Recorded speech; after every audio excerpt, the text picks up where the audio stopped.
I'm Wendy from Incredible Edible Ruthin, and today I just thought I'd go through a few things that I'm saving to get ready for sowing my seeds inside the house for this year. So what I think, you don't actually need to buy any seed trays or anything from garden centres if you haven't got the money. They're really useful if you do, but a lot of us will get things from places like supermarkets that we can use ourselves to grow seeds in the house. So I thought I'd show a few things today.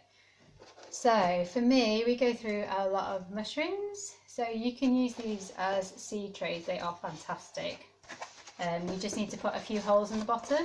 If you're starting things, all you need basically is these, compost and your seeds. You just put little holes in the bottom.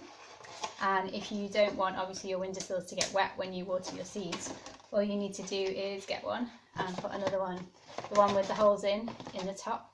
Another little trick you can do to make sure that they don't get waterlogged is to put a few little stones in the bottom of the first one, like that, and then you can just sit that on with the ones with the hole, and then you just put your compost in there and sow your seeds and give them a good water. A lot of things need heat at this time of year because it's still quite cold even in some of our houses. And another good thing is a lot of places you can get, if you're buying meat from the supermarkets, they often come in things like this, and they are brilliant either to use as seed trays in themselves, or you can put them over the top like that and they make a great little propagator. If you want to keep it on the top, you can just basically put a hole in the top of that and the top of the other one and just hold them together with a little like pipe cleaner or anything that you've got, even a little elastic band or a bit of string tied together, so that you can then open it like that to water. And if you put some little holes in there, it'll just create a little bit of ventilation, or you can just prop it open with a pencil to give it the seeds a little air to breathe and stop them going mouldy. So they're really good. I always eat a lot of mushrooms at this time of year. Another good thing is toilet rolls. So the toilet roll these are really good to put in something like this.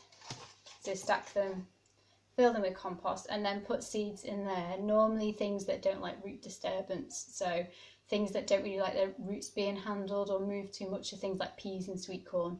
So they're really good for popping a load of these. Start saving your rolls, and you can start seeds, beans and sweet corn, things like that in those. They're really handy. Another really good thing is things like this.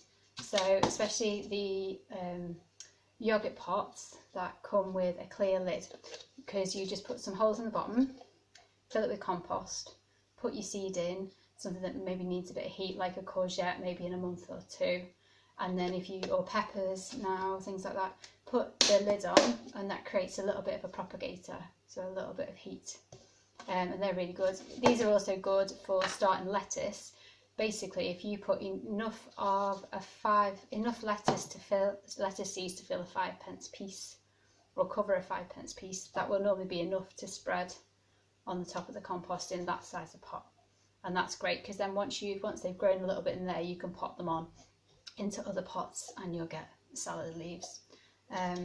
That's another really good one.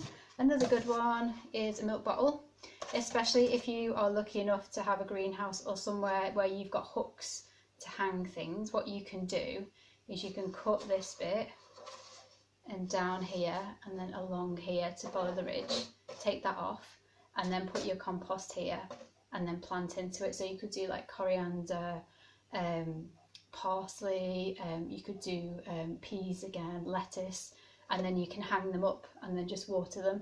If you're really careful about watering, you don't need to put holes in, but it's better if you in a polytunnel or a greenhouse, if you can, just put holes in, then when you water it, it'll drain through. And you can also get these and cut them here and do the same, and then get a pole and cable tie them with the holes underneath, and then they'll drip through and water each one. But you need to take this top bit. I might do a video about that at some point. So you need to take the whole of that off so one can drip onto the other, and then you can have like a stacked self-watering system for your seeds. And then a lot of things, people have spreads, and they're really good. They're also really good to keep 2 of your pots in, and you can keep this with a little bit of water to keep them wet but not too much. And you can also get Co-op do these lovely tomatoes that are in cardboard, and again they're really useful because they will go soggy, but they're great to start seeds off, and you can just put that straight on the compost heap once you're finished. With all the other ones, you can just wash them and then put them in the recycling if they're recyclable. So they're getting one more use before they're then getting recycled, which I think is a really good thing to do. So yeah, and you can grow really any seeds like this to start them off. Anything that you'd normally grow in a seed container that doesn't mind too much root disturbance or doesn't need its own little cell are normally really good to grow in this way. So any herbs, lettuce, or anything really. Courgettes, I always tend to do my courgettes in these because they do need quite a bit of space before they get planted, potted on to something bigger. But that's it for that, for useful containers that you get from the supermarkets for growing your food. I hope that was useful, and let us know if you want any more videos of anything in particular on ways you can save money and grow food in Ruthin. Thank you.